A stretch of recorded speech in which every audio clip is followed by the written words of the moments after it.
sponsoring group for tonight's Martin Luther King Jr. commemoration. I'll serve as tonight's traffic cop. And what I'd like to do, first of all, is ask Father Hook, our pastor, to welcome everyone.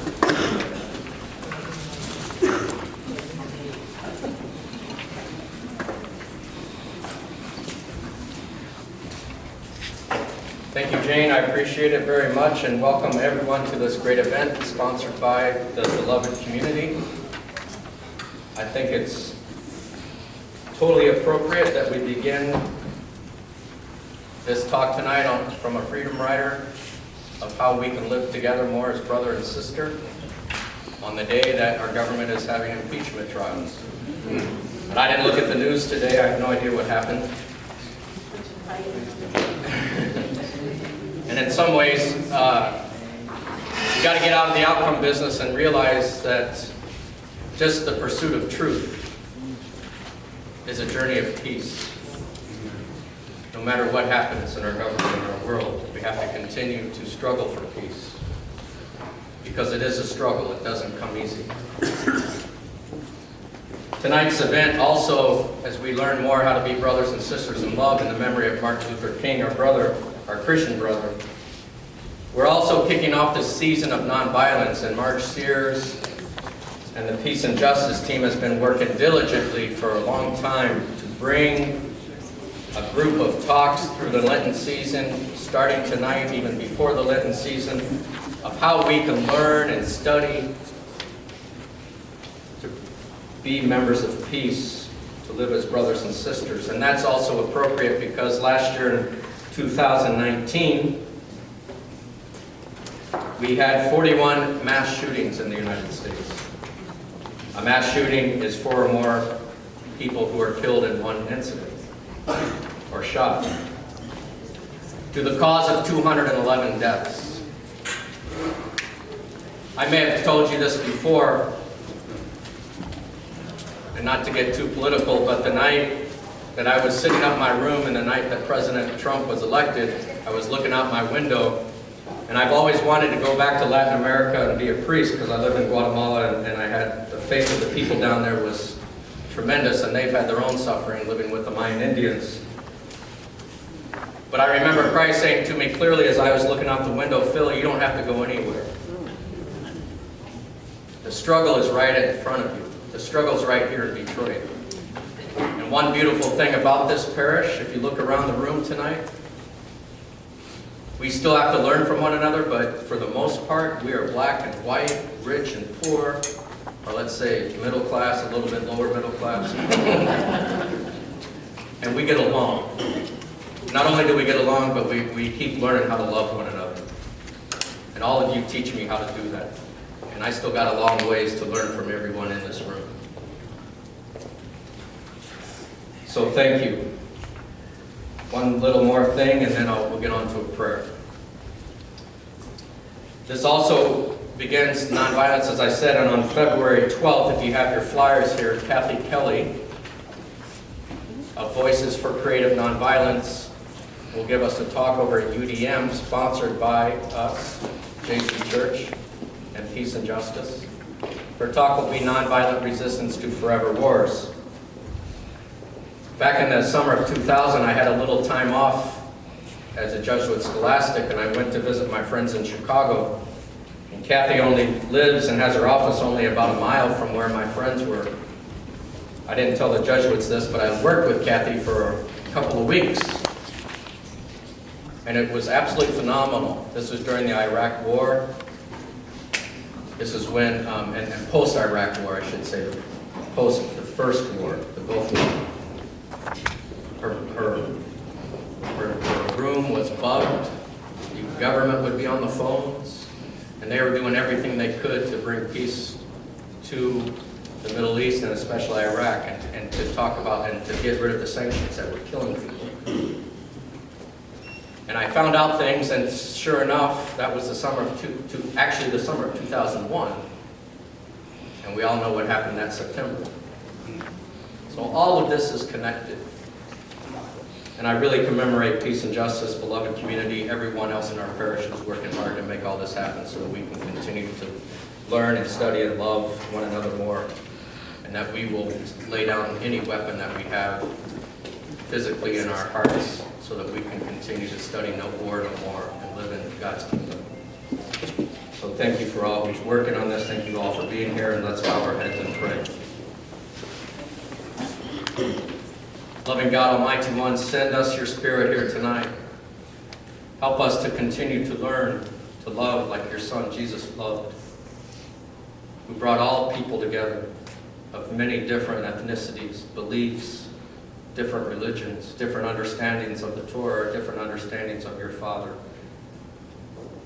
Bring that Spirit down upon us. Bring us down the Spirit of Martin Luther King, who taught us just like your Son Jesus taught us, and who wasn't afraid to march in the streets and to speak truth to power. May we have some of that truth and some of that courage to speak truth to power in those parts of our world. Right here in our very own city, our very own church, our very own neighborhood, and anywhere else you call us. Especially our borders, especially in our own homes and our own hearts. Bless our speaker tonight. Bless all those who are here, that we may open up our ears so that you can surprise us, Lord. And we can have new experiences of love here and now as brother and sister. We ask all this in Christ our Lord. Amen. In 2017, the Peace and Justice book group read The Children. We learned, among other substantial lessons, the critical leadership role that Nashville University students play in lunchroom sit-ins, in freedom rides, and in the voter education and registration drives that happened in the early 60s. Tonight, those of you who've read The Children get to see history, get to see and hear history come alive. I looked at my own book notes from that and saw that I did have Mr. Hardy's name in my notes. So it really is a pretty amazing experience to have come alive like that. He was a student at Nashville State University when he accepted the Student Nonviolent Coordinating Committee, SNCC's, call to literally put his body on the line for equal rights. That's not what it says in the letter that's back there. It's back on the trifold, but there's a letter accepting him into that work. But we know from reading it that that was the implication that he had to live with to make that decision to answer that call. Mr. Hardy's leadership and service in his young adulthood became a lifelong commitment to nonviolent resistance, to voter education and registration. While the title of his presentation, Civil Rights, Reflections of a Civil Rights Foot Soldier, is kind of a modest one, and when I think about it, what I think is that we're going to experience the vibrant, lifelong commitment of a civil rights activist role model.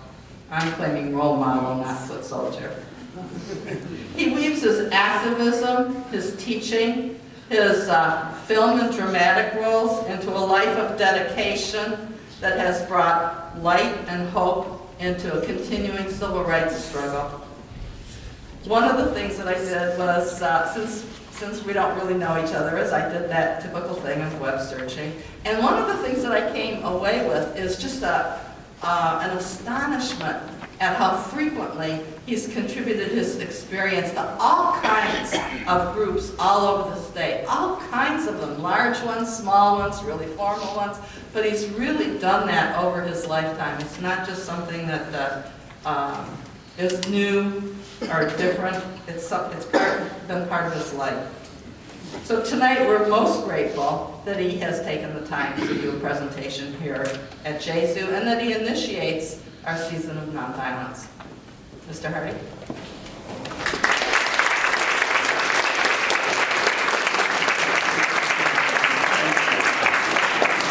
I had to do a quick reflection to find out if that was me she was talking about. I'm very grateful, very thankful that God has blessed me to be here to share my experience with you. I'm thankful because, as the Bible says, we only have till about 70. and on May 27th, I will have my 8th decade. So I'm very thankful. Before I start, I want to say thanks to everyone who came out, my family, my friends, and there are many people here that I'm very happy to see. I feel encouraged and inspired. Thank you so much for that introduction. I appreciate it.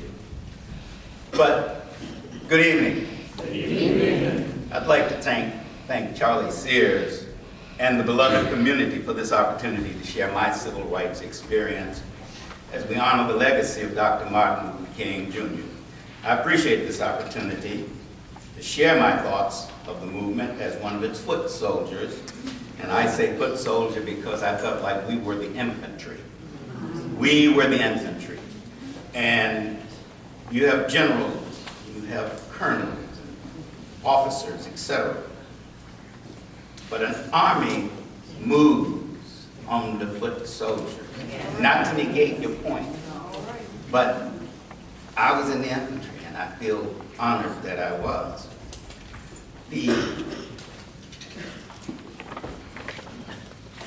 I appreciate this opportunity to share my thoughts because we use nonviolent resistance as a defensive weapon. The comment, and I want to make sure that I say it before I begin the next section. Nonviolence means avoiding not only external physical violence, but also internal violence of spirit. You not only refuse to shoot a man, but you refuse to hate him. Dr. King said, in spite of temporary victories, violence never brings permanent peace. We adopt the means of nonviolence because our end is a community of peace, a peace with itself. We will try to persuade with our words, but if our words fail, we will try to persuade with our acts. The sit-in movement of the 60s, along with economic boycotts, freedom rides, and voter registration drives with the use of nonviolent resistance as the preferred method of civil disobedience, brought us victories which are slowly being eroded. Frederick Douglass said, if there's no struggle, there's no progress. Power concedes nothing without a demand. It never did, and it never will. The limits of tyrants are prescribed by the endurance of those whom they oppress. In Nashville, Tennessee, the South, everything was separate but equal, including businesses, water fountains, travel, movie theaters, churches, etc. Throughout the South and other parts of our nation, African Americans and other minorities were confronted by a bewildering array of inconsistent segregation laws and signs mandating the separation of the races. I'm sure that I'm preaching to the choir in some instances, and I realize that some of us may have had those experiences growing up. I see a few people who at least closely approach my my age range. But after the federal court began declaring school and bus segregation laws unconstitutional, most Southern prosecutors were careful to charge blacks who violated those segregation laws with general crimes such as, wait for it, disorderly conduct, disturbing the peace, rather than violation of race-specific segregation laws. In this way, they prevented the courts from overturning the segregation ordinances on appeal that allowed store owners to continue claiming that they had to deny service to blacks because it's the law. This cynical ploy was used to maintain segregation. Nashville, Tennessee, even under the repressive laws of segregation, was a great place to be born and raised. It was great because our parents and the community elders nurtured and encouraged us to challenge tradition and strive for excellence. This supportive environment would be a key ingredient in the life and vitality of the Nashville student movement in our quest for justice, equality, civil, and human rights.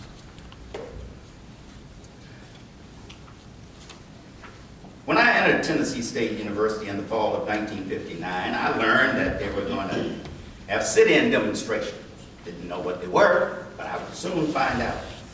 They were being planned to challenge the segregation laws of the lunch counters in the city. I saw this as an opportunity to be in the front line of direct action, especially since this new dynamic leader had come to town in the person of the Reverend James Lawson, who had begun an intensive civil disobedience and nonviolent training workshop. The only thing I knew about nonviolence at the time was I'm a Christian and Christ was nonviolent. While at Oberlin School of Theology, Reverend Lawson meets Dr. Martin Luther King Jr., and he's fascinated with Lawson's philosophy and experience. Now, Dr. King encouraged him, come south, go to Nashville, in the struggle for Black Americans. Impressed with Vanderbilt and the cadre of educated African-American students in the local Black college, Lawson came to Nashville as a staff organizer for the peace-oriented Fellowship for Reconciliation. He enrolled at Vanderbilt University School of Divinity, but he would later also represent CORE and the Congress of Racial Equality. Reverend Lawson was well prepared to accept the challenge of direct action in Nashville since he had studied in India the principles of nonviolent resistance developed by Mahatma Gandhi and his followers. Let's see, what is nonviolence? It's an action, it's a technique of social, political action applying power in a conflict without the use of physical violence. But in the words of Dr. King, nonviolence is a powerful and just weapon which cuts without wounding and ennobles the man who wields it. It is a sword that heals. On February 1st, 1990, 4 young Black men from North Carolina A&T University, they sit down at the Woolworth's white-only lunch counter. They asked to be served coffee and donuts. They were refused. Now, they were prepared to be arrested, but that doesn't happen. People playing games. The local newspaper and TV station covering these demonstrations and labeled them sit-ins. The label sticks. Now, I must note here that Ezell Blair, later Jabril Kazan, Franklin McCain, Joseph McNeil, and David Richmond were influenced by the nonviolent protest techniques of Gandhi and the journey of reconciliation, and antecedent, by the way, of the Freedom Rides, which was organized by CORE, Congress of Racial Equality. On Saturday, February 13th, less than 2 weeks after the Greensboro sit-in, more than 100 Black students began the Nashville Student Movement sit-ins. And they're staged at Nashville's downtown lunch counters, Kresge, McClellan, Woolworth, Greyhound, Trailways bus stations, and the department stores. Now, the picture that's on your screen now is for the purpose of illustrating what we had to go through in order to prepare to be nonviolent in the face of violence. We've been trained for weeks by Reverend Lawson and or his associates in nonviolent strategies to take verbal and physical abuse and arrest without fighting back. Before we went on any protest, whether it was the sit-ins, freedom rides, or boycott marches, we prepared ourselves and we were disciplined. We were committed to the way of peace, the way of nonviolence, the way of love, the way of life as a way of living. John Lewis, SNCC Chairman. As you can see in slide 8, 9, and 10, whether it was smoke being blown on you, hot coffee poured on you, cigarettes being put out on your back, blowing smoke was the least of the problem because they didn't mind lighting a cigarette and sticking it to your skin. But John knew better.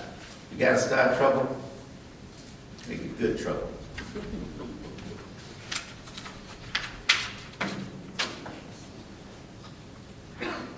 As a technique, Therefore, nonviolent action is not passive. It's not inaction.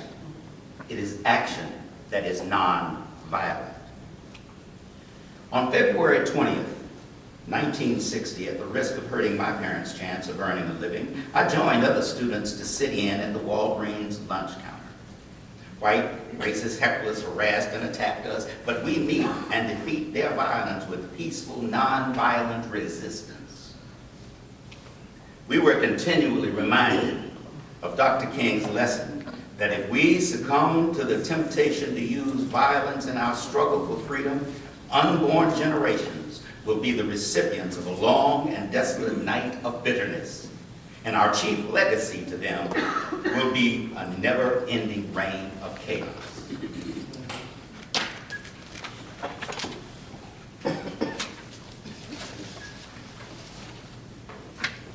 As you can see, there's a picture of me sitting actually next to my trainer.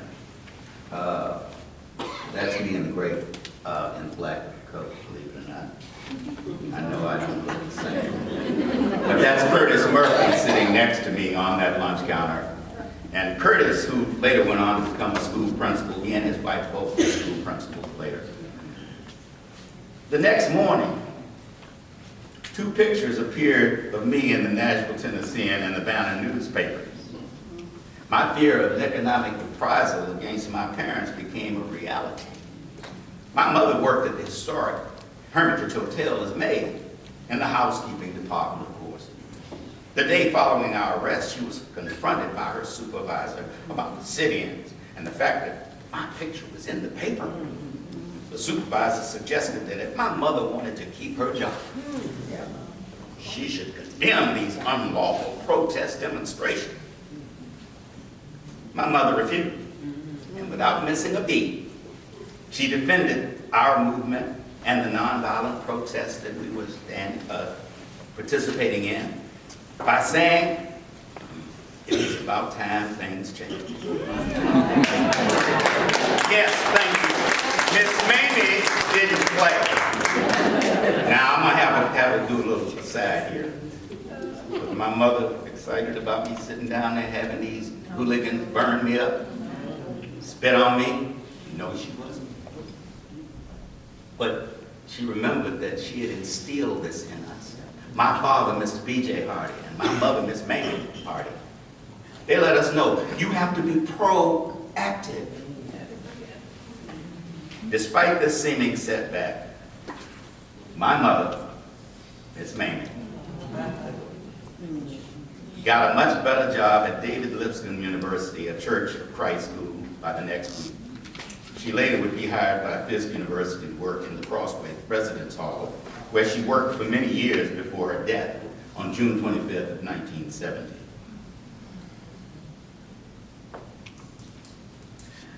One little note about my mom.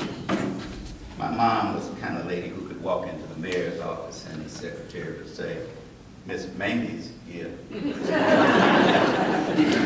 I want to say that again. Miss Mamie. I only had one request. I want you to come over to Shiloh and speak for Women's Day. That was her subtle way of saying, you're going to be engaged whether you want to be or not. Now, although there are mounting reprisals, Nashville's black community stood solid behind our actions. 2 days after the sit-in, the leadership of Nashville's black business and religious communities voted to support the students. Nashville Christian Leadership Council, NCLC, related to SCLC, which was headed by Reverend Kelly Miller Smith, organized a crippling boycott of the downtown businesses. Violence against the protesters escalates with harassment and beatings. The city tries to intimidate the students and break the boycott with mass arrests that fill the overflowing jails. Jailing the students failed to break the movement. Instead, it brings the students and the community closer together. Now, during the sit-in, over 150 of the students are arrested by the police and charged with disorderly conduct and ordered to pay a fine. We refused to pay fines, choosing instead to serve time in jail. showed you earlier was sitting in jail. And that was a cell for 6 people. There were 25 of us in there. Now, oops, too fast. In the middle, we see Diane Nash. To her, I would believe that would be her right. The white-haired gentleman is Z. Alexander Luby. There were 13 lawyers representing the students. Now, Diane, who is our leader, a New York girl, I believe I'm right. She was from up north, we'll put it that way. She said that we feel that if we pay these fines, we would be contributing to and supporting the injustice and immoral practices that have been performed in the arrest and conviction of the defendants. The sit-ins continue.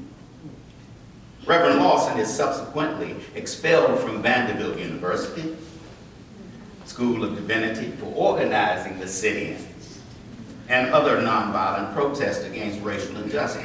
Now, furious demonstrations erupt in response to the university's action. Faculty members resign. The national media swarms the city. After much, invited Reverend Lawson back. Instead, he headed to Boston. There were so many offers to continue my education, recalls Lawson. Boston University was the one that said, without reservation, just come. We'll accept all your credits and we'll grant your degree. That was critically important. A note, as a Christian, at a Christian school, teaching religious theology about Christ, the divinity school expels him. If you read the story or do further research, you'll find out that the president emeritus of the university came down. Well, you know the name of the university is what? What is it? Thank you. The faculty in the divinity school, more than half decided, excuse me, this does not make sense. He's doing what he's being taught. So what's the problem? Now, Nashville's mayor, Ben West, my mother's friend, Miss Mandy's friend, offers a compromise. He wants to divide the lunch counters into separate black and white sections. The students and NCLC reject this proposal on the basis that separate is not equal. On April 19, 1960,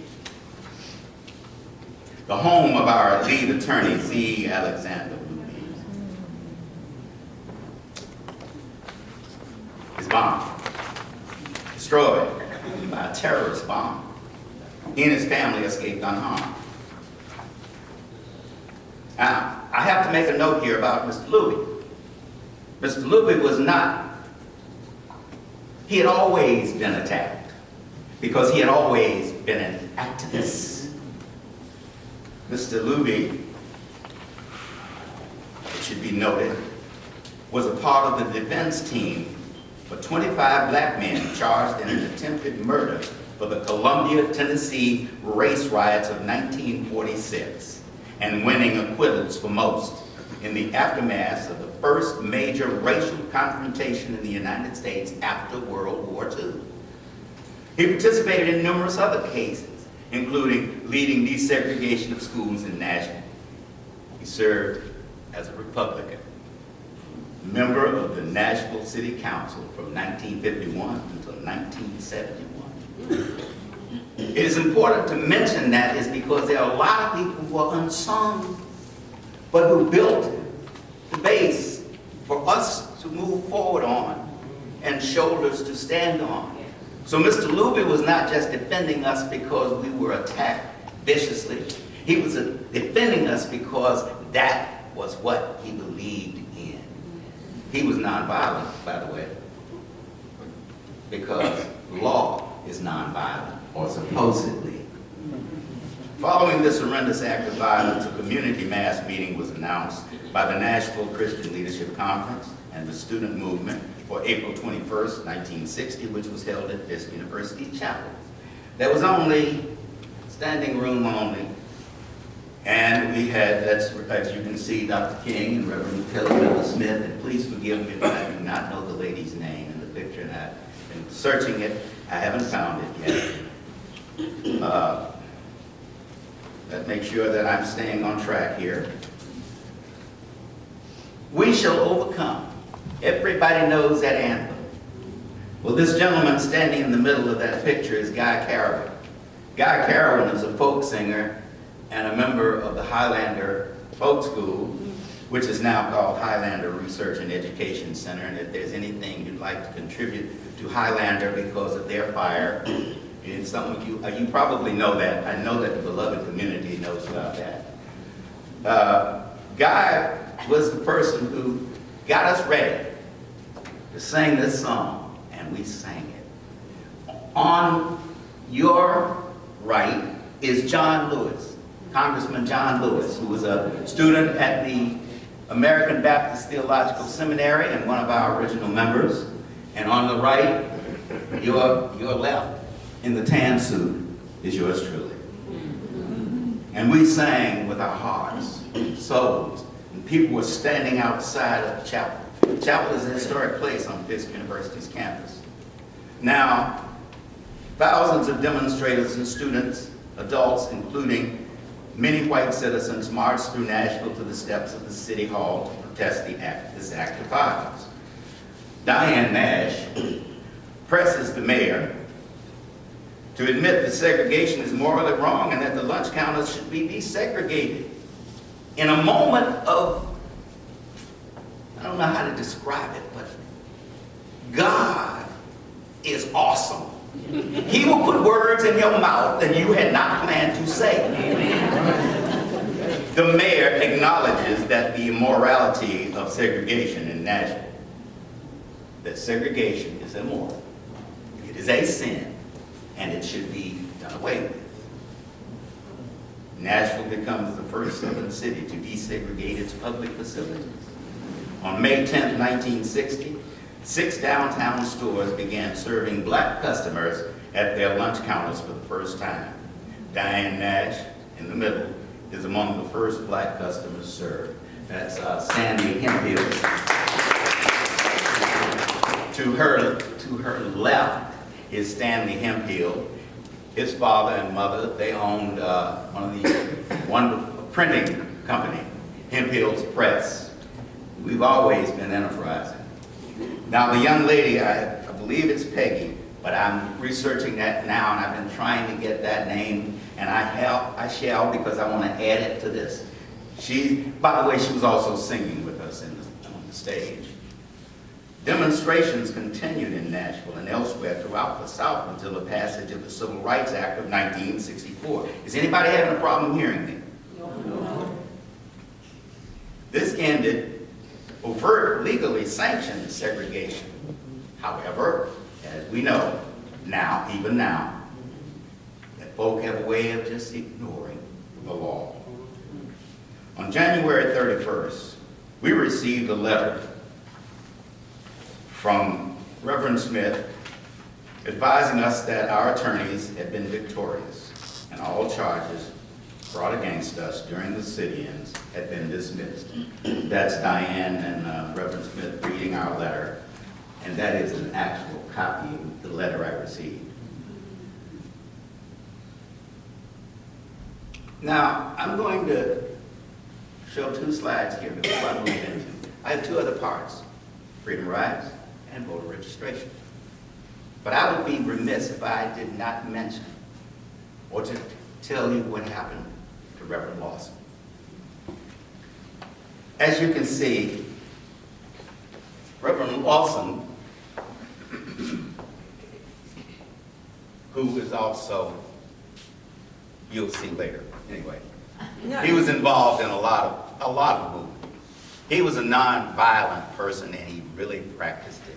And I have also within my family the distinct honor of him having pastored my aunt's church in Memphis, Centenary Methodist Church. But Reverend Lawson was expelled from the university, as I said earlier, but he returned as a visiting professor in 2016. in 2006.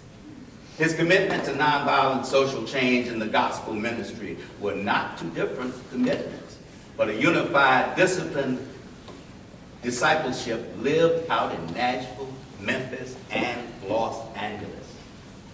Reverend Lawson is my kind of hero.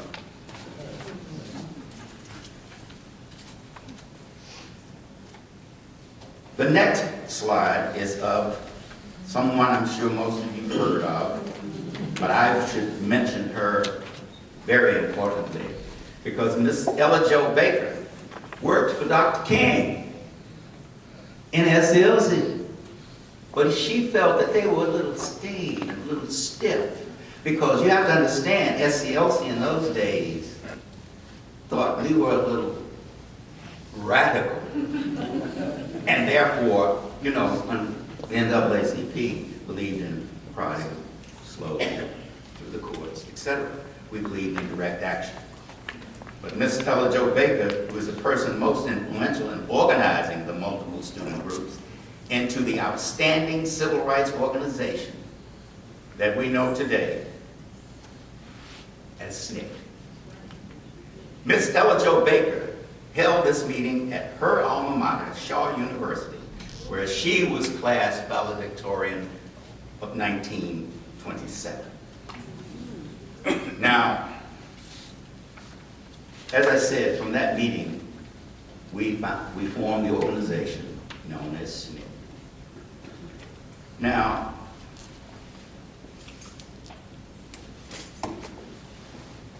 desegregation of public facilities in Nashville marks a turning point this year. By this time, many of our student leaders, including Diane Nash, Bernard Lafayette, Marion Barry, the late Marion Barry, former mayor of Washington, D.C., John Lewis, C.T. Vivian, as well as yours truly, are totally committed to the new challenges and long-term work required waging the fight for civil rights. And to be honest, when I got involved, I had no idea. I always knew that it was a struggle and it was hard work, but I had no idea how hard or how painful. But I dropped out of Tennessee State in the spring of 1961, and I joined SNCC as a full-time field representative. My assignments included fundraising, volunteer recruitments, participating in the continuing sit-ins, boycotts and marches in Georgia, North Carolina, South Carolina, Alabama, and Mississippi. Later, I was assigned to research voter registration statistics and later set up voter registration training classes with Bob Moses, which I'll mention later. Now, in December of 1960, the Supreme Court rules in Boynton versus Virginia that segregation in interstate travel is illegal, and that as a matter of federal law, integrated travel on interstate buses and trains is a legal right. I believe I'm at the planning. Yes. Now, I want to mention one thing that's very important. If you saw Selma and didn't know Miss Amelia Boynton, the case that got this all started was Boynton versus Virginia. Now, that's Amelia's son who's actually involved in this case. He was on his way to, his name is Bruce Carver Boynton, and he was on his way back to Howard University on December 1958, and he refused to sit in the African-American section of a Trailways bus counter in Richmond, Virginia. Now, he was arrested and fined $10 for trespassing. His case was overturned by the U.S. Supreme Court in 1960, which was a landmark decision that desegregated interstate travel. Boynton versus Virginia served as the basis of the Freedom Rides of 1961. And I'm going to remind you about Selma one more time. You heard of Miss Amelia Boynton, right? All right. The apple didn't fall far from the tree. On May 4th, Congress of Racial Equality, the picture you're looking at now, Director James Farmer, pointing to the map, Freedom Riders with 7 black and 6 whites out of Washington on Greyhound and Trailway buses. This was the plan. They want to ride through Virginia, Carolinas, Georgia, Alabama, and Mississippi. Their destination is New Orleans, Louisiana. Most of the riders are from CORE, Congress of Racial Equality. Many are in their 40s and 50s. And 2 of the young students from SNCC, two of the young students from SNCC, I believe you can see, yes. Now, no trouble is encountered as they travel through Virginia, North Carolina. But John Lewis, Al Bigelow, and Genevieve Hughes, it's in this picture, are beaten in Rock Hill, South Carolina. Defying the Boyington ruling, local police arrest some of the riders in Charlotte, North Carolina, and Winnsboro, South Carolina. Here we see, which I believe is in your handout, you can kind of peruse it at your leisure, and you can see we were all over the place, but we were in some of the most violent places in the country. But see, back in those days, and I have to say this about myself, I thought all the hell was in the South. It wasn't until later that I found out it was just disguised here. And if you remember Dr. King's trip into Chicago, that's right, most of you know that Dr. King was not a dreamer, he was a doer. There's an old saying about prayer. You gotta get up off your knees.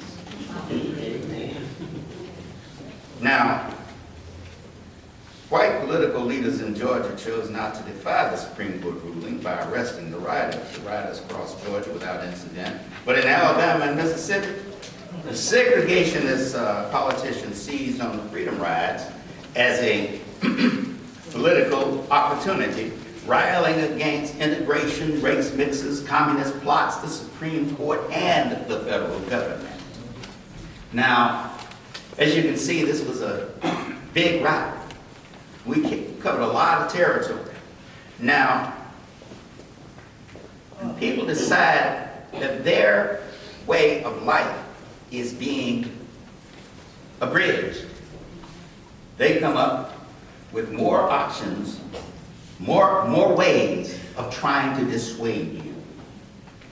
With the cooperation of the local police on Sunday, May 14, 1961, a racist mob of more than 100 Klansmen ambushed the riders in Anniston, Alabama.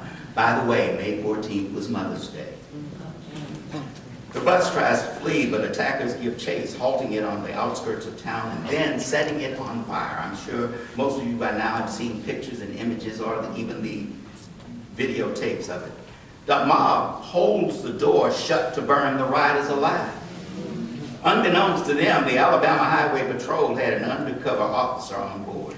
He pulls his gun to force the Klansmen back, and the passengers tumble off the bus, barely escaping with their lives, just before the gas tank exploded.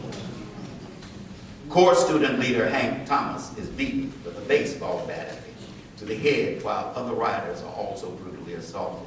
One aside, Hank Thomas is also one of the largest McDonald's franchisees in the country, too. Karma, pay that. Photos and news reports of the burning bus in Anniston and the mob violence in Birmingham flash around the nation and around the world, to the great embarrassment of the Kennedy administration. Attorney General Robert Kennedy calls for a cooling off period, meaning that CORE should halt the freedom rides. He blames extremists on both sides for the violence. Sound familiar? Yes. Sound familiar? Yes. I don't have to mention names. The irony is that nothing really has changed. They just changed their apparel. CORE, NC, SNCC, SCLC reject this cooling off period, and they form a Freedom Riders Coordinating Committee to keep the rides rolling along through June, July, August, and September. During those months, more than 60 different Freedom Rides crisscrossed the South, most of them converging on Jackson, where every rider was arrested more than 300 in total. An unknown number of riders were arrested in other southern towns. It is estimated that almost 450 riders participated in one or more Freedom Rides. About 75% were male. The same percentage was under the age of 30, with about equal participation from blacks and whites. Though they know that they're putting their lives in deadly peril, activists from SNCC, affiliate to Nashville Student Movement, won't allow White Citizens Council or the Klan to defeat the ride. Student leader Diane Nash tells the late Reverend Fred Shuttlesworth, the students have decided that we can't let violence overcome. We're coming to Birmingham to continue the Freedom Rides. Community leaders are certain they will be killed and try to dissuade them. The students are not deterred. Their message was, we're prepared for the worst. We've written our last will and testaments. At this time, I'm actively involved with the Freedom Ride Coordinating Committee, finding housing accommodations along the route, as well as fundraising to continue our efforts. It is during this time that I go on speaking engagements with some of our recuperating Freedom Riders. In this picture here, I believe you probably can read it, but I'm going to annotate it a little bit. Here I am with Jim Swerve following his recuperation. Jim was beaten so badly that he could not continue on the ride. He was hospitalized. And he's written a book, talk about that. I believe it's on my list. This is Bill Harbor, went to state with me. We were on a freedom riding trip at this moment at the American Friends Service Committee camp in Williams Bay, Wisconsin. As you can see, Jim following his beating. I actually have several other pictures of Jim. They're all over the place with he and John Lewis. But Jim is another one of my heroes. Jim is still on the battlefield, by the way. That's a more recent picture of John, and that's Bill, and that's a more recent picture of Dr. Harvard. As the rides continue, the violence escalates, and when the buses pull into Montgomery, the riders are viciously attacked again. And yet, by yet another waiting mob, reporters and photographers are also brutally assaulted. Their cameras are smashed to prevent the rest of America from seeing pictures of white mobs, assault on nonviolent young men and women. Freedom Riders are arrested in Jackson, Mississippi for violating local segregation laws, and many are sentenced to the infamous Parchman prison. And I'm sure by now you've been hearing the more recent stories of Parchman.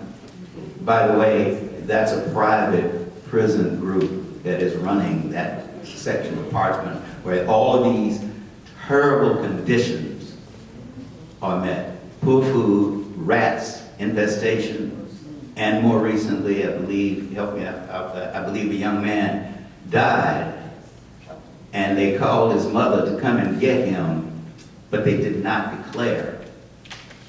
You know, it's always suicide. I'm going to live that long and commit suicide. I'm sorry. Every time I think about the fact that the more things change, the more things change. But though President Kennedy and his brother Robert, the Attorney General, they think it's over. They and the nation are in for a rude awakening.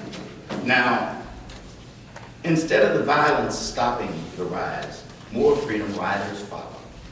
All are arrested, all are imprisoned. The rides only end when public outcry forces the Kennedy administration to enforce the laws and rulings prohibiting segregation in interstate commerce. That was a hallmark moment. That was a stand up and cheer moment for them. However, times change, but the more they change. Now, we're still faced with a dilemma, SNCC members.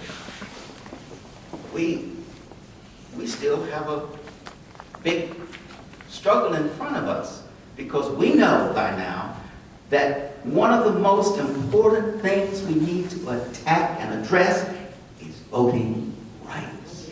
That's something that has always been pulled away from black folk and brown folk who want to exercise the franchise. Voting is a basic right of citizenship. By the way, this is part 3 of my talk, so I'm going to try to wrap it up through this section because this had a tremendous effect on me, the way I am now, and the way I've been for the last many years, trying to register folks to vote, trying to remind people that Michigan ex-felons can vote. It's in the books. You give them a handout, you let them know, but some officers of the court will always try to deflect, misdirect. The most basic right of a citizen in a democracy is the right to vote. Without this right, people can easily ignore and even be abused by their government. This, in fact, is what happened to African Americans and other citizens of brown complexion following the Civil War and Reconstruction. Despite the 14th and 15th Amendments guaranteeing the civil rights of black Americans, their rights to vote were systematically taken away by white supremacist state governments. We know the story. We see it being handed out, changing the laws all over, from an ID card to a literacy test, we don't do poll taxes anymore, but someone even had recommended that we reinstitute that. We're paying anyway. In July of 1961, while participating in protest demonstrations in South Carolina, I met with SNCC leadership to discuss the new voter registration project that had just begun in Mississippi. Bob Moses, New Yorker, had the wherewithal to go down to Mississippi. He was encouraged. See, I'm sure you've probably heard of the struggle between SCLC and SNCC. We were always taking on too much. We want to sit in, we want to ride the buses, we want to now mess in politics. We want to change the course of this nation. We want to stand up, be counted by voting. Bob Moses sets up an office in Macomb, Mississippi. The purpose of the project was to train local black citizens to interpret the 1890 Mississippi State Constitution as amended and practice the registration test administered by local unsympathetic registrars. We were to qualify as many blacks as possible. Now, this is my letter authorizing me to go to Mississippi and join with Bob Moses. Now, I had no idea, here's again another rude awakening. I had no idea that I was going into the belly of the beast, to quote Bob Moses. After receiving my packet of instructions and credentials, travel expenses from Ed King, SNCC Administrative Secretary, I left Nashville. By the way, on a bus. The first week of August of 1961 from Macomb, Mississippi. Here I would receive training in preparation for opening of a voter registration school. Bob Moses, a picture I took of him when I got to Mississippi at our office in Macomb, and Bob Moses in 2012 when I went to a Veterans of the Mississippi Freedom Movement Conference in Jackson, Mississippi. It was at Jackson State then. We're now at Tougaloo College, Tougaloo University. Now, prior to the passage of the Federal Voting Rights Act in 1965, Southern and some Western states maintained elaborate voter registration procedures for the primary purpose of denying the votes to non-whites. Now, in the South, one of the most discriminatory processes was the literacy test. Now, the first slide that's up, slide 35 in my book, is a gentleman attempting to register. This slide is there for one specific purpose, to show you, as you already, some of you already know, they figured out everywhere in the world to intimidate you. This was one intimidation tactic. That sign that's on that wall reads, applicants for registration, applications must be completely filled out without any assistance or suggestion of any person or memorandum. After 10 days, applicants' names and addresses are published for two consecutive weeks in the newspaper. They cannot be ruled on for 14 days after that, as after the second publication. Therefore, it can take as long as 33 days before we can give you an answer as to your application being accepted or rejected. Your indulgence is appreciated. Registration procedures, poll taxes, grandfather clauses, and registrars who enforce them were just one part of this interlocking system of racial discrimination and oppression. And if intimidation, harassment, beatings, false arrests, and economic pressures proved insufficient, the White Citizens Council, Ku Klux Klan, etc., was ready with violence, cross burning, night riders, church bombings, arson of businesses, homes, and lynching.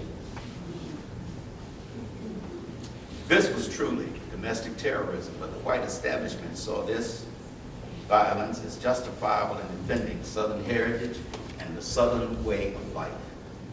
Mississippi's voting legacy, by the way, is really fraught with just terrible pain and suffering. In the early 60s, Mississippi was the poorest state in the nation. 86% of all white families, all non-white families lived below the national poverty line. In addition, the state had a terrible record of black voting rights violations. In the 1950s, Mississippi was 45th, 45% black, but only 5% of voting age blacks were registered to vote. Some counties did not have a single registered black voter. Whites insisted that blacks did not want to vote. This was untrue. It's sort of like when you read in one of those old textbooks that they used through the 70s, slaves were happy. Many blacks wanted to vote, but they worried, and rightfully so, that they might lose their job or their life. And as Bob Moses said, this is Mississippi in the middle of the iceberg. Following orientation, I was assigned to set up training classes in Tylertown, Walpole, Mississippi. And if you ever Google that name and Google their prehistory, you will find out it was also one of the most violent counties in the state. I was later joined by Mississippi natives, the late Jimmy Travis, MacArthur Cotton, and George Lowe. We established our classes at the Mount Moriah Baptist Church with our first meeting scheduled for August 23rd, 1961. These are hallmark dates in my memory. I'll never get them out of there. I met some of the most amazing people who were willing to put their lives on the line to protect us. Although we were in the middle of the iceberg, Bob Moses, the black citizens of Mississippi opened their homes and their hearts to us. They treated us like family. They housed us. They fed us. Provided us transportation, worshiped with us, entertained us, and yes, most importantly, they permitted us to put them in harm's way. But as I was often reminded by Miss Edith Peters, one of my senior students, I'm tired of waiting for my freedom. I've been waiting too long. I've waited long enough. Now, there's a film called Dirt and Deeds in Mississippi. gentleman flew from London and videotaped my section in that film. That's not what's important. What's important about Dirks and Deeds in Mississippi is that the farmers down there put their land up, their deeds, to pay fines for us when we get arrested. Now, in the classes, we would issue facsimiles. I believe in your hand you have a facsimile. Near the end of the page, there should be 3 sheets. Now, it's kind of interesting. I think I joked with someone earlier about the reality of taking the test that even your 4-year-old could figure out was nothing but garbage. Some of the registers, by the way, didn't even have a high school diploma, but they were the registrar, and they were powerful people. Now, in this facsimile, people who attended the classes would practice filling out the form, filling out the forms and copying sections of the Mississippi Constitution and explaining their meaning. Now, attendance varies. It could be 20 people, it could be 30 people, it could be 50 people. I think my largest group was about 60. Now, on this form, and I'm not going to go through it, but you can at your leisure take a look at some of the questions. This was based upon, if I'm not mistaken, this was the 1857 Constitution of Mississippi. Now, their Constitution had been changed a lot. And it always seems that when the Constitution's changed, it's not changed for the better, it's changed to control some other folk, mostly black folks. The first attempt of participants in the school to register took place on August 30th, when I accompanied 5 Negro citizens to the registrar's office. Now, 2 of the 5 was a former school teacher, Mr. Sidney Elton, and a college student, Miss Ruby McGee. She was a political science major at Jackson State University. Now, they were able to complete their registration forms, and therefore they were allowed to take the test. However, as you probably already guessed, they failed, and their tests were deemed unsatisfactory by the registrar. Now, it should be noted that this was the first effort to register black people since the Justice Department lawsuit filed earlier that year. Following our attempt to register, I was stopped and questioned by Sheriff Ed Crabb. You'll hear his name again. Later, I was interviewed by the Tylertown Times newspaper editor, Paul Pittman. I was greeted warmly as an intelligent college student, be interviewed by the editor of the paper. And I was made to feel like this interview was very important. However, the next day, the article was published in the paper, and I was deemed an atheist. Now remember, you ever heard the Bible Belt? I was in the heart of it. Now, this kind of struck me as odd, because I went down there as a nonviolent participant to encourage African Americans to register to vote on the basis of my Christian education, my Christian beliefs. I believed that God was going to see us through and that God was going to protect us. You know what evangelicals, oh, I'm sorry, I'm not supposed to go there. On September 4th, now, the allegations targeted me for violence as much as my voter registration activity. Some folks down there said, no, this boy is not just an atheist, he's a communist too. On September 4th, Miss Edith Simmons Peters, age 63, the owner of an 80-acre farm, and Mr. Lucius Wilson, age 62, the owner of a 70-acre farm in Walpole County, attended their first registration class. Please note that I underscored owner. That was theirs. They had property. That should have made some difference. However, Now, they were exceptional. They were enthusiastic about the possibility of finally being able to register and vote. On September 7th, Ms. Peters and Mr. Wilson and I went to the Tylertown Courthouse to register to vote. They were excited. The registrar, John Q. Wood, was in an inner office. Ms. Peters, Mr. Wilson went in while I waited outside. When Registrar Wood looked up, Ms. Peters told him that they desired to register. Wood then replied, "I'm not registering anyone now. Y'all all got me in court, and I refuse to register anyone until this court thing is cleared up." But then I heard my name. "John Hardy, come in this office." Of course, I went in. I had brought them. I accompanied them, so I went in. As I entered, he brushed past me, went into the main room, and from his drawer of the desk, he pulled out a revolver. Holding the gun down by his side, he pointed to the door going outside the building and said, "Do you see that door, John?" I replied, "Yes." Wood then told me, "You get the blank blank explicative out of here." I said, "Okay," and I turned to leave. Woods followed me, and as I reached the door, he struck me on the head with the pistol, saying, "Get out of here, you damn SOB, and don't come back in here." Didn't know what to do right away, but Ms. Peters and Mr. Wilson rushed out. They held me up, then helped me to the exit of the building. We went first to the newspaper office. Why? Because I figured I could tell somebody it could be reported.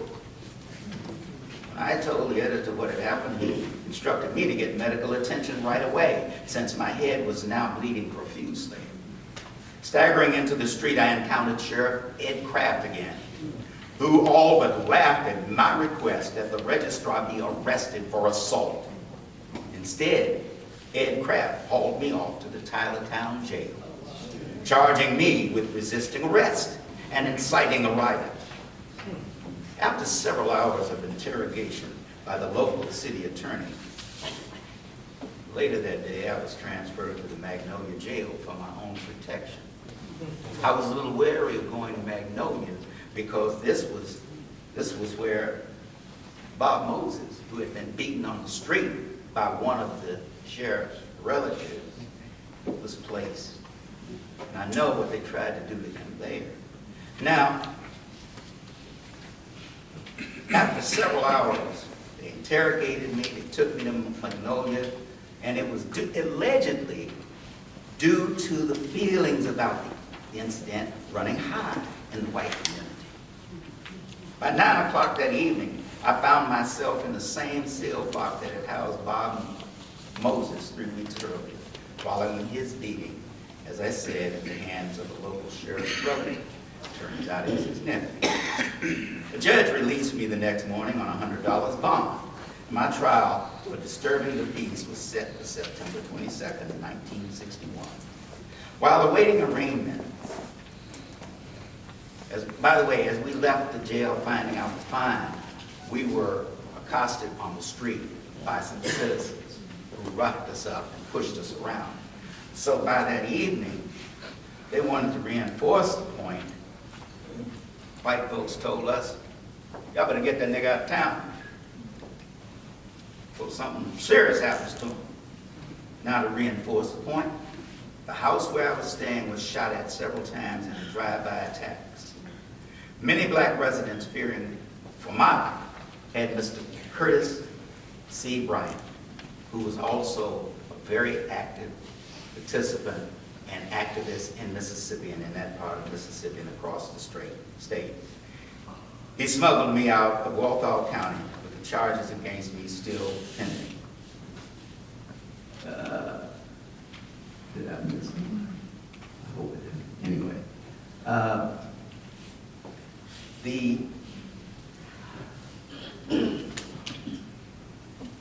have 2 slides that I want to put up.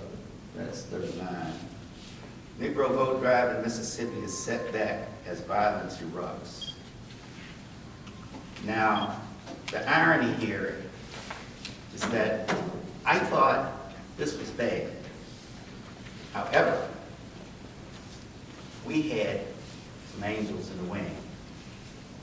Bob Moses phoned John Doerr and was surprised when he dispatched 2 staff attorneys to Mississippi to investigate my case and my confrontation by John Doerr.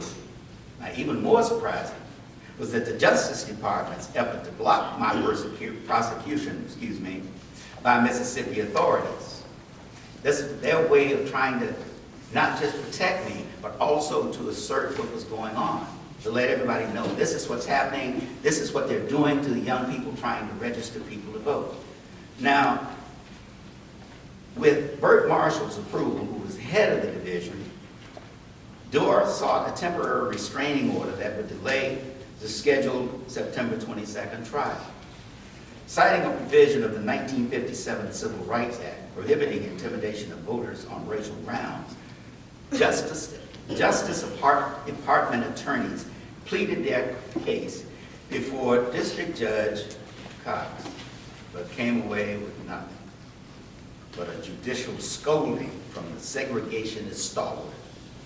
Undaunted, Doerr immediately flew to Montgomery to make a personal appeal to Circuit Judge Richard Reeves, who agreed to convene a 3-judge Fifth Circuit Court of Appeals panel.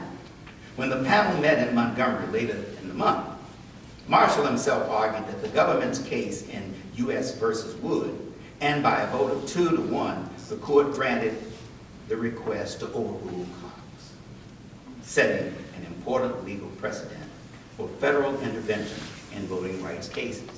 There's a flip side to that. Wait for it. Now, the newspaper headline read, "Negro Vote Drive Wins Court Test." Now, although Marshall was successful appealing to the Fifth Circuit, and by the way, as an aside, I think I'm talking to the choir again, but please spread the message to the people who aren't here. Everybody wants to vote for the president. Everybody counts on the Supreme Court. But where things get changed in the federal district courts, that's why, while we've been paying attention to all the hubbub and all the ballyhoo, they've been getting judges put in. You know that. I know that. We must do something about it. We got to get these folks out here to understand Supreme Court's already stacked. Federal judges are being replaced. And I won't even talk about those folks that, for the first time in my life, I started taking high blood pressure medicine. Serious. In the last 6 months, I never had anything wrong with me, but I can't watch the news anymore. Now, I'm going to sort of wrap this up. Although there's so many things that I could share with you, but these are my experiences. But were it not for Dr. King's lessons on nonviolence, I probably would have found a weapon of some sort. I would have probably fought back. I would have probably been dead. Now, one of the things that happened while I was in Mississippi that really disturbed me, and we see it every day with Black Lives Matter, why Colin took a knee. Police brutality is alive and well. And if you know your history, patty rollers were nothing but pre-century policemen. Pre-century, this century. The police forces grew out of that to control minorities and other people deemed unsatisfactory. I want to make a note here, though, that Miss Ruby McGee, my first student,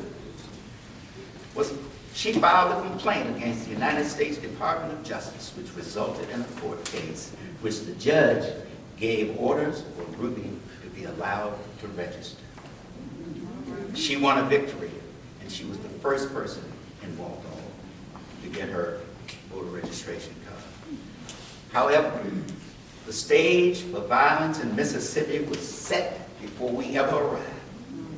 But our presence seemed to add fuel to the fire, already smoldering with racist hatred. This was truly the belly of the beast. On September 25th, as an example, Representative E.H. Hurst, a farmer, white, shoots Mr. Herbert Lee, black man. Mr. Hurst, who was armed with a pistol, struck Mr. Lee on the head with the pistol, crushing his skull. The Negro fell dead. A bullet was later removed from his head. I must have pulled the trigger unconsciously, Mr. Hurst said. A coroner's jury, all white, ruled it justifiable. Burt Marshall, Department of Justice Chief of Civil Rights Division, in arguing the case, stated bluntly, a Negro who has lived all their lives under white supremacy conditions in Mississippi cannot be expected to try to register if, in addition to being threatened and beaten, that they will be prosecuted in the state court. Judge Reeves, who wrote the majority opinion, said that whenever any person interferes with the right of any other persons to vote, he acts like a political termite to destroy a part of the foundation of our form of government.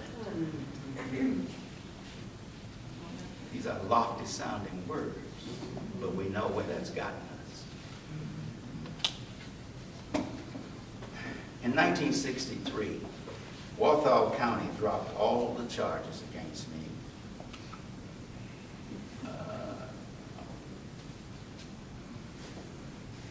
When he wrote this opinion,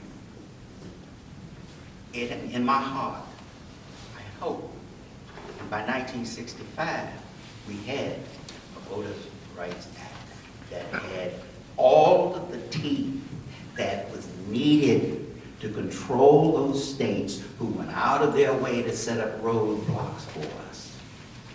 Now, unfortunately, I want to remind you that in my case, which we won, only applied to me. It didn't apply to anybody else. And unfortunately, that's how they play the game. We'll rule on this one, but we're not going to take it any further. And unfortunately, this was the case, and this was what was said. Now, it gave the federal government the power to ensure that state and local voting laws are not discriminatory. Considered to be landmark legislation at the time, it ensured that southern states instituting discriminatory practices against African American and western states against Latinx American Indians would be held accountable and severely limited in continuing those efforts. Insert, note to myself, and I'm saying it so you hear it. Insert Shelby County versus Holder. You know Shelby County versus Holder? You know about the fact that the law was changed, that Section 5 may still be there, but Section 4, which listed the states and held them accountable for all of the things they were doing to block people from voting, was ostensibly lifted from that section. Section 5 is not really a strong section without 4. You can, I don't know if I put anything in there about it, but I'm pretty close to my conclusion. But if you have a chance, and you haven't had a chance to read it, look it up. Look up Holder, Shelby County versus Holder. That's when the law changed. That was in 2013, I believe. Oh. Anybody remember that? Anybody remember it? Okay. Now, while the court did not invalidate Section 5, pre-clearance, these states had to get clearance before they could move forward. in the Voting Rights Act per se, it effectively halted its use by invalidating the formula that determined which jurisdictions were subject to the pre-clearance obligation, leaving the opportunity for voter suppression tactics to be reintroduced in the states that had previously were covered under Section 5 of the Voting Rights Act.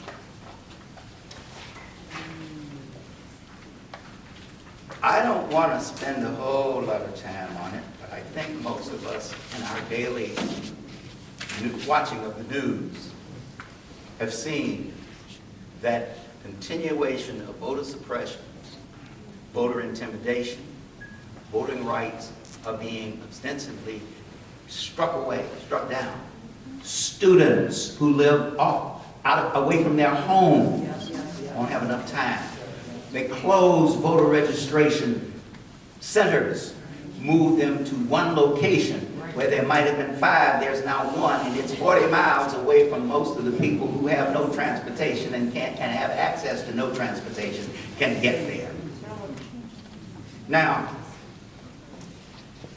President Barack Obama's election did not signal the end of the struggle, but illustrated how much harder we have to fight to preserve the right we already have. By the way, I believe in reparation. American government owes me something. 400 years, I'm still paying, and you get credit for it? You get credit. I was, what, 3/5 a man?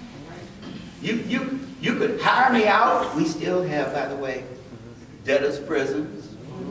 We still have a penal loan system where prisoners are loaned out to private industry.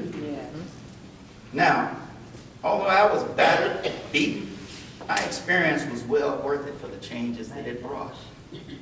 For example, the mayors of city council members and administrative department heads in Jackson, Hines County, Macomb, Pike County, Tylertown, Walpole County are black. Chokwe Antoine Lumumba, the son of the late Chokwe Lumumba, was elected mayor in May of 2017.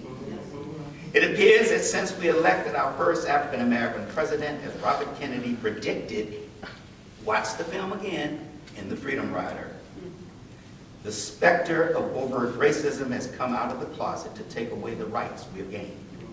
Instead of white sheets, we see business suits.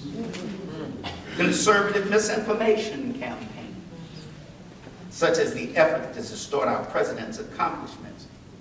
Obamacare, that's the Affordable Care Act. Weakening the Voting Rights Act and restrictive voter ID laws, the lack of universal support for a livable wage.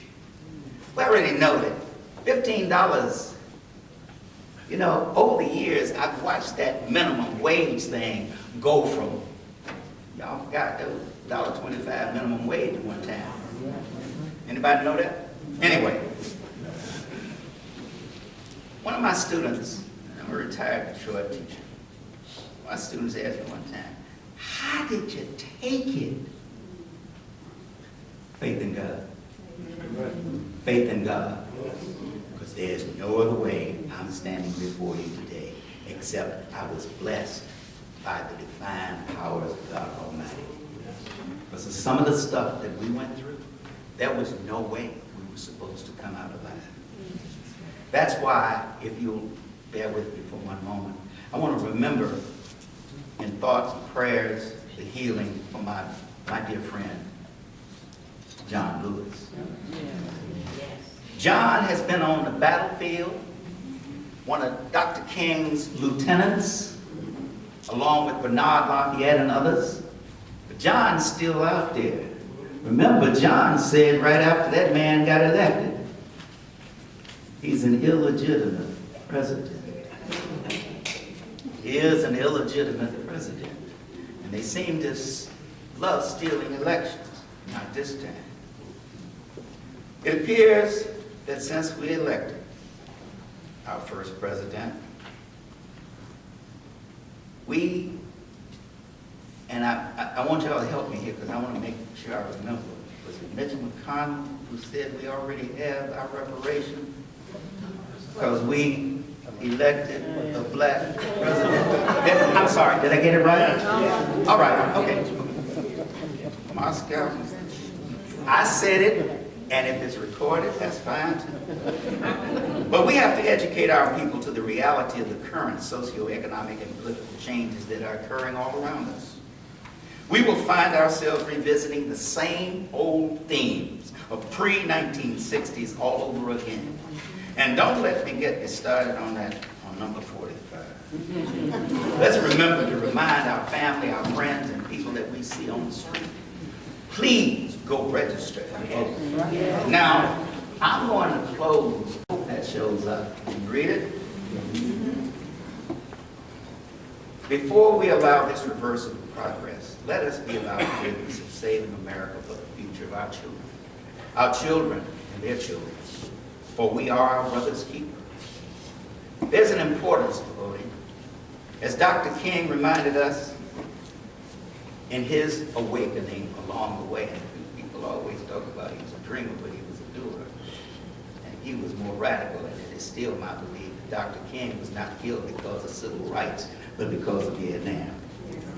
Yes. I have come to see more and more that one of the most decisive steps that the Negro can take is that little walk to the voting booth. That is an important step. We've got to gain the ballot, and through that, gain political power. Yes. Closing. The celebration of Black history is a celebration of American history. The fight for civil and human rights is an ongoing process. In the words of John Lewis, voting is the foundation stone for political action. Remember to register and vote. Thank you.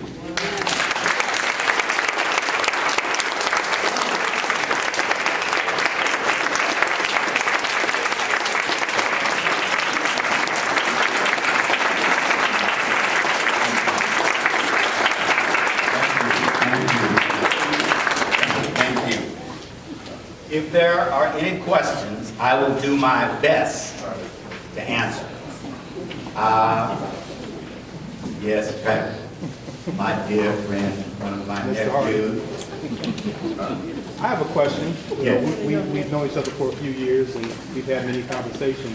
One thing that stood out during your Mississippi voter registration campaign, did you receive any pushback from local Black residents out of fear of retaliation, or they viewed you and the team as outsiders? And if so, how did you overcome that challenge? Well, yes, there's always people who feel like you're an interloper. I think that's the right word. Outsider. But usually the criticism came kind of in a zigzag way. They would threaten people that worked for them to now go out and encourage other Blacks who wanted to participate to not participate. But directly, more often than not, we again were protected by the citizens who joined our cause, who stood up for us and stood with us. They pushed back on these people.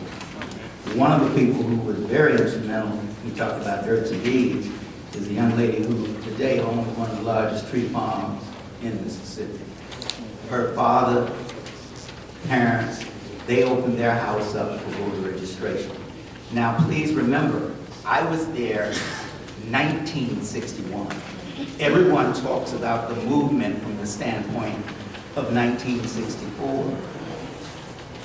And often I'm asked, but where were I? I wasn't there. I wasn't there. I was before. But it never stopped. People kept fighting and moving forward. Question next. Anybody? Most people assume that in 1955, because of the Montgomery bus boycott, that people of color could travel anywhere they wanted to without having to move to the back of the bus. That was not the case, and I'm so glad that Mr. Hardy brought that out because of interstate travel. 16 years ago this summer, my sister and I were 10, and my mother had put us on a Greyhound bus in Detroit to travel to Mobile, Alabama, and other places to visit relatives. We were 10. So that's almost 60 years ago, because I'm almost 70. Soon as we got a new bus driver after we left Kentucky and got into Tennessee, the bus driver pulls to the side of the road. And even though we had assigned seats through Traveler's Aid, we were told we had to either move to the back of the bus or he was going to put us off the bus. And we were 10. So he yelled at us 3 times, and there was a lady, thank God, who had gotten on the bus in Kentucky. There were other blacks on the bus, other Negroes, but they were too afraid of one white male.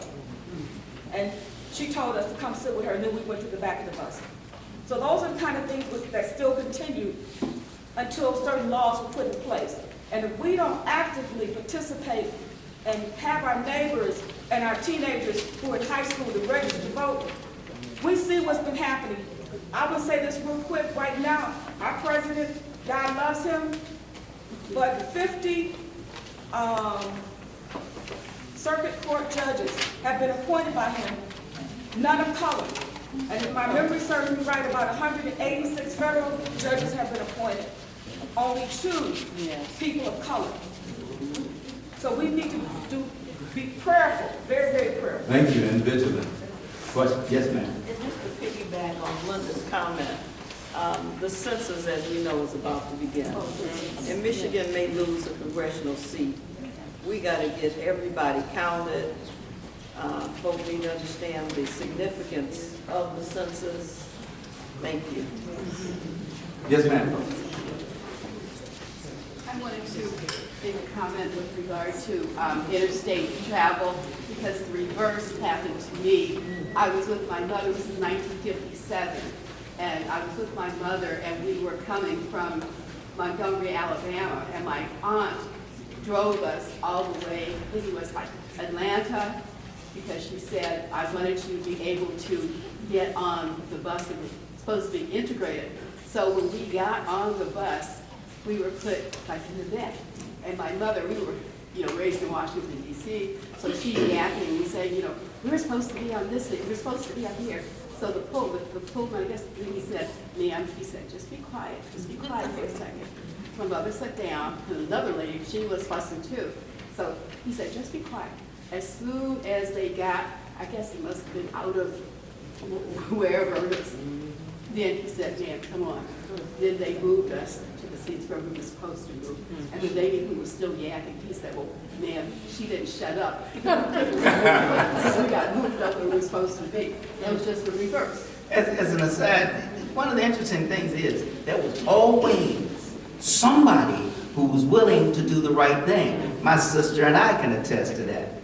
She was the baby, but my older brother and I we would go from Nashville to Memphis every summer, stay with my father's older brother, who was, by the way, a blockbuster. Does anybody know what a blockbuster is? And I ain't talking about the video. You know what a blockbuster was, don't you? Yeah. My uncle Will, had a public hauling business. And one of the people that he often worked for, I should say 2 of the people, one family was Brazizis, and as the name sounds, they were. He used to haul their Chianti up from the docks down in Memphis, up to their warehouse up on Main. Uncle Will owned a house on Peach Street, but he was able to buy the house because one of his major benefactors was E.H. Crump. And if you go to Memphis, there's a boulevard called Crump Boulevard. You go to the Peabody Hotel, everybody knows who Crump was because that's why Memphis for years was the cleanest city in the country. Now, it didn't hurt that Uncle Will had these connections. So when he wanted to move on Peach Street, he did, which is north of Poplar, by the way, which was like, was it Glenwood? The Wall, We didn't cross Peach Street. My Aunt Myrtle, on my mama's side, had a restaurant on Poplar. So there was always movement. We were always active. We were always moving forward. Black folks ain't never had no problem fighting. No matter how these old storybooks come out, we've always had folks who stood up. But the point of the story is this. When we would go down to Memphis every summer, we rode on the front of the bus. We were little kids, but we rode right up front. Why? Well, my daddy worked for the bus station with one of the short order books and a porter. If anybody remembers the porters, okay? So there was always a glimmer of light somewhere. But the reality is that when you have folk who will stand against you, and when you go back and read Holder versus Shelby County versus Holder, you will read what Clarence Thomas had to say, and John Roberts, okay? You know, we're 40 years past that. And for the record, on April 16th, I'll be in Washington, D.C. for the 60th anniversary of the sit-ins for our SNCC conference. We sent a note to John Lewis from the Legacy Project, and I was just happy to see so many of us still alive to sign that letter. Now, any other questions, please? It's only me. Come on, sis. Can you explain a little bit about gerrymandering? Because it is so running rampant in the Michigan area, period. I don't know if I can ever really explain gerrymandering other than the fact that the Republicans decided they figured out a way to knock us out of one seat and then give us an S-curve and put Gary Peters in it, and then they cut us down and we lost a rep. Miss Kathy pointed out something very important there a while ago, and in keeping with my sister's question. Gerrymandering is the ability of folks to take charge and move line, and then line them up around folks that they think are in their corner, and isolate the folk over here and divest them of any representation. Now, I'm sure most of us know about what's happening in our state as far as gerrymandering is concerned. The reality is that as long as the folk are in office right now, I have to back up. I'm sorry. We got a whole lot of undoing to do. Yes. Are you with me? Yes. They've already messed the stuff up. We've got to undo it. And the best way to do that, and that's why it's very important that you mention the census. We got to be counted. So can I just throw out, if people know Proposition 2, which was passed. But we can apply to be on that committee. Yes. To write those lines. And it's a full-time job. They will pay you to do it. Thank you. So this is one little bit where we can do it. Hold on. That's a very important note. When we have the opportunity to take an action, what are we supposed to do? Take the action. And whoever has the PT Cruiser, DDB, that's the part to... All right. That's what I'm looking for, that. All right now. Any other questions? Yes, ma'am. This is a comment. Please. I want to put the fear of the Lord in all of you. I have 6 grandchildren in college. I was with them before Christmas, and I asked them if I wanted to make sure that they had all registered to vote. I did not say one word about for whom they should vote. I just wanted to make sure that they had registered. And one of my grandsons said to me, "Grandma, you have to understand that the right and the privilege to vote also means that you have the right and the privilege not to vote. Now, I'm putting the fear of the Lord into all of you, and I think all of you are probably of my generation and have smart alecky grandchildren at home. Excuse me, everyone. Brother David is blocked in the parking lot by a PT Cruiser on one side and a Ford Escape on the other. And he needs someone to move. Hello? In the parking lot. Did you all hear that? Yes. Brother is blocked. So his words, I misunderstood thank you very much, Charlie. Any other questions? Yes, ma'am. I just have a response because I've had people tell me that they have a right not to vote, and I tell them people die so you can vote. Wow. People literally die. Yep. And it is not to be taken lightly. And if you look now at the word that certain elements are engaged in to obstruct people from voting, that in and of itself should tell you how much power is in a vote. So I know it's young people, and I'm sure you've done your work, but I always get upset when people say that, and I tell them people have died for this in this country. And in that regard, I'd like to remind everyone of one reality. A no vote, not voting, is a vote. I always take the opportunity to remind people, in fact, young people, I've had older people say this to me. I want to vote, we don't get nothing out of it. I said, well, if you don't vote, you did vote. Yes. Because when you don't go to, well, I don't want to preach to nobody, but the reality is that if you don't go, you have no one to complain about. You have nothing to complain about. You can't be mad at anybody because you had an opportunity. I ran a PBS public service announcement with John Legend and a few other people pointing out how many elections were won by 1, 2, 3, 5 votes. One vote counts. A no vote nullifies it. You gotta vote. So when people say that to me, I always remind them, if you don't vote, you're voting. You don't like evil, you gotta change it. You wanna change some of these folks that are up there in Washington? We've gotta hold our representatives accountable. They don't work for Trump, they work for us. Their salaries are paid by us.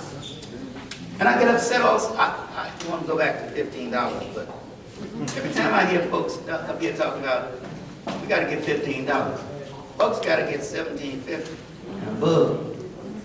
So quietly, some folks are trying to slip it in there, but the reality is that you can't raise a family on the wages that are you being paid. So I don't get upset when I hear somebody saying, look, I got 3 jobs. I ain't got time to go to the polls. I understand. Because if they take off from one job, they don't have the other 2. But I'm not going to be mad at them, but the folks who are able-bodied and can do it, and they still find it, I just, I'm puzzled. I'm sorry. You mean to tell me you don't understand that if you don't vote, you're voting? Yes, ma'am. Would you please speak to certain religious groups that do not vote, that people need to talk to? No, I'm not. Go ahead. Please.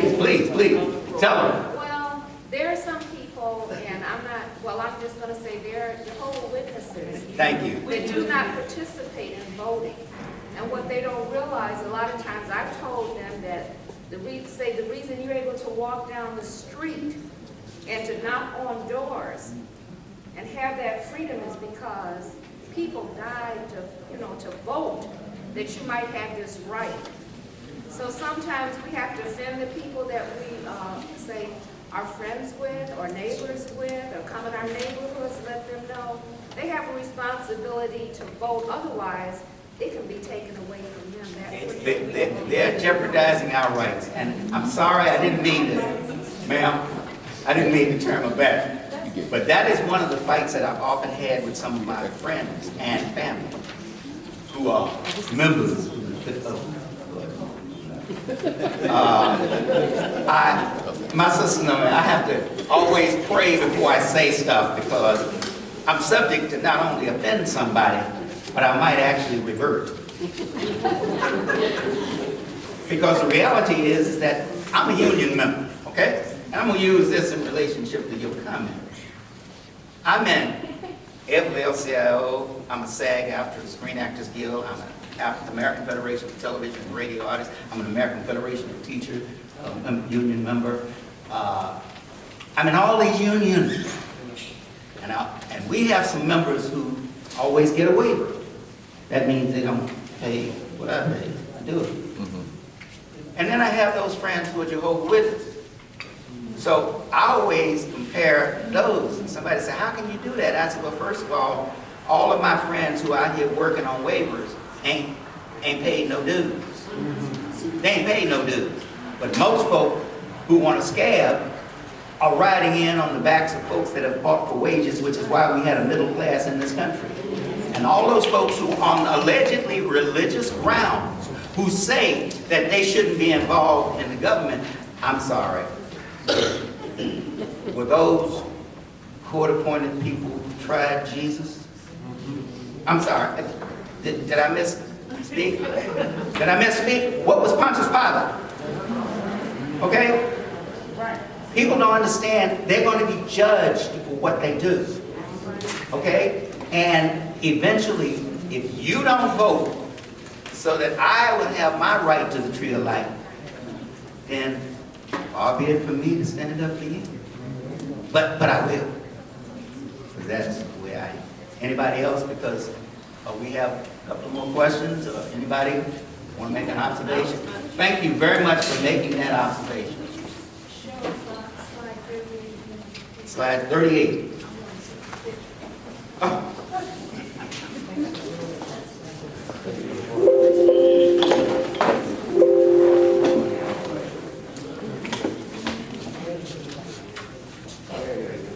That should be in your handout. I got you. Yes, ma'am. Please. Ladies, we have an announcement. We're on the eve of Black History Month celebration.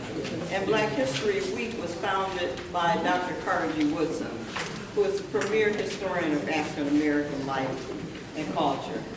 And his branch of Detroit, he has an organization called ASALA. We're going to host February 1st, Saturday at 2 p.m. at the Wright Museum. Dr. Darrell Scott, who is a history professor at Howard University, who is the former national president of ASALA. Right now, our current president is Dr. Evelyn Higginbotham at Harvard, whose husband was Judge Higginbotham, Leon. Many of you may know him. He's passed. But nevertheless, Dr. Scott, when he was the president of National ASALA, found a manuscript, a lost manuscript that Dr. Carter G. Woodson had written. And he saw to it that the book became published, and it's called The Appeal. Dr. Woodson asked that it not be published until after he had died. Very significant. So it's a free program, February 1st at the Wright Museum, Saturday at 2 p.m. If you're not busy, please come and learn about The Appeal book that was written by the father of Black History Month, Dr. Carter G. Woodson. Thank you. All right, thank you. This is Kathy House, who is one of the... John is a member of our grant. Oh, by the way, Miss Kathy House was one of the conveners and reorganizers of ASALA in Detroit, because believe it or not, one of the earliest branches of the African American Association of Life and Study, which Dr. Carter G. Woodson founded, one of the first chapters was in Detroit. One of the largest. So thanks very much, Kathy. I'm so glad to see you. Appreciate it. Anybody else have a question? And if not, thank you very much for being patient.